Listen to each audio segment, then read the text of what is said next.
बाजार को क्षतिग्रस्त किया गया और वहाँ धार्मिक अनुष्ठान हुआ। महत्वपूर्ण बात है कि 7 अगस्त को भारतीय जनता पार्टी, उसके सेमना संगठन, सांप्रदायिक संगठन जिलाधिकारी से मिले थे।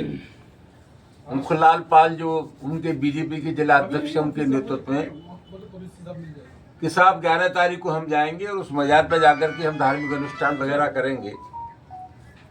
यद्यपि प्रशासन ने अनुमति नहीं दी, लेकिन उन्होंने ऐलान करके सब कुछ किया। ऐलान किया और ऐलान करने के बाद उन्होंने मजार पर जाकर के तोड़ फोड़ की। और मजेदार बात यह है कि प्रशासन मूक दर्शक बना रहा। ऐसा लग रहा था जैसे उन्हीं के संरक्षण में सब काम चल रहा है। मामला बहुत गंभीर है। उसमें एफआईआर हुई और एफआईआर जो दर्ज हुई इसमें जिला अध्यक्ष का नाम नहीं है। सवाल यह कि ये जो मज़ारे हैं या दरगाहें हमारी सभ्यता संस्कृति की प्रतीक हैं, या मुसलमानों के साथ साथ हिंदू लोग भी जाते हैं। ये लोग मज़ारे नहीं तोड़ रहे हैं, हमारी सभ्यता संस्कृति को तोड़ रहे हैं, मुसलमानों का दिल तोड़ रहे हैं। तो ये बहुत गंभीर मामला है।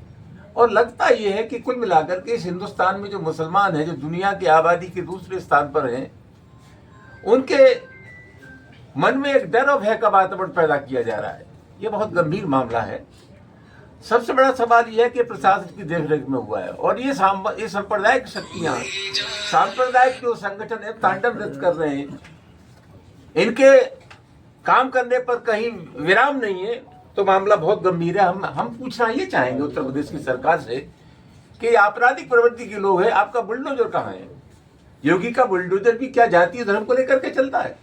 मामला बहुत गंभीर है। और सबसे बड़ा सवाल ये है कि जो इसकी जांच कर रहे हैं, ये वही लोग गुनहगार हैं जो उस पूरी घटना के जिम्मेदार हैं। हम चाहते हैं इसकी न्यायिक जांच हो। मामला बहुत गंभीर है। हिंदुस्तान जैसे देश में जब मुसलमान इतनी बड़ी संख्या में रहते हैं, मुसलमानों के पास विकल्प था कि वो पाकिस्तान चले जाए, नहीं गए। इस देश की मिट्टी से उनको मोहब्बत है। कर्नल सोफिया का उदाहरण हमारे सामने है। तो ये बहुत चिंता का विषय है। और मैं आरोप लगाना चाहूंगा कि ये सांप्रदायिक संगठन हिंदुस्तान के मुसलमानों को सामाजिक सद्भाव बिगाड़ने के लिए उकसा रहे हैं। देश में तनाव पैदा हो, हिंदू और मुसलमानों के बीच एक खाई पैदा हो, ये कोशिश उत्तर प्रदेश में योगी आदित्यनाथ के नेतृत्व में हो रही है। ये बहुत गंभीर मामला है। अगर कोई जांच नहीं होती तो फिर आगे क्या स्थिति रहने वाली है समाज? हमारी मांग है न्यायिक जांच की। जनतंत्र में विरोध करने के जितने तरीके हैं उन सबका इस्तेमाल करेंगे।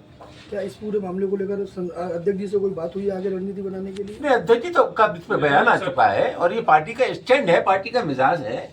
हम अकलियत के लोगों के साथ खड़े हैं। राष्ट्रीय अध्यक्ष जी का इस सिलसिले में बयान आया और मैं समझता हूँ हम वही कर रहे हैं जो उनकी दिली ख्वाहिश होती, इच्छा होती है। सरकार की क्या भूमिका देखते हैं इस पूरे? सरकार पूरी तरह से सांप्रदायिक तत्वों से मिली हुई है। सरकार के इशारे पर ये काम हुआ है। ये योगी आदित्यनाथ के मिजाज का काम है। और मैं दावे के साथ कह सकता हूं, सरकार की शक्तियों को हम लोग जानते हैं। पत्ता भी पर नहीं मार सकता था अगर सरकार प्रशासन चाहता था। उन्हीं मिली भगत के चलते ये मजाक में तोड़फोड़ हुई है और वह धार्मिक अनुष्ठान हुआ है जिसके लिए पूरी तरह योगी सरकार जिम्मेदार है।